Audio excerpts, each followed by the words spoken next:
আরে আরে আরে আরে কি দিচ্ছ রান্না? কি রান্না করছো? হলদে দিচ্ছ? এটা তো গরুর খাবার তৈরি হচ্ছে।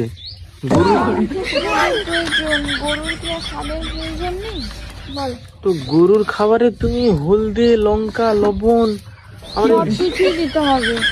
জিরে, তার কি মুখের কোনো স্বাদ নেই বলো?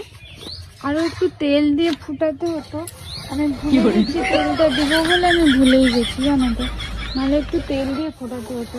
তো দেখো, তোমরা বাড়িতে তো একটু গরুর খাবার করো, তো এমনি ভাবেই তো করো।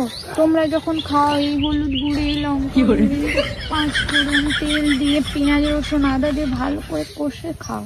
তো তাদেরকেও কষে খাওয়াতে হবে, দিলে তারা বেশি বেশি মানে শরীর হতে পারবে তাদের তাদের দেখতে খুবই সুন্দর লাগবে। তো তোমরাও সবাই তাকে এইভাবে লবণ দিয়ে, হলুদ, লঙ্কা করে সমস্ত কিছু দিয়ে মিশ্রণ করে ওদেরকে খেতে দিও, হ্যাঁ, কারণ টেস্ট খুব ভালো হবে।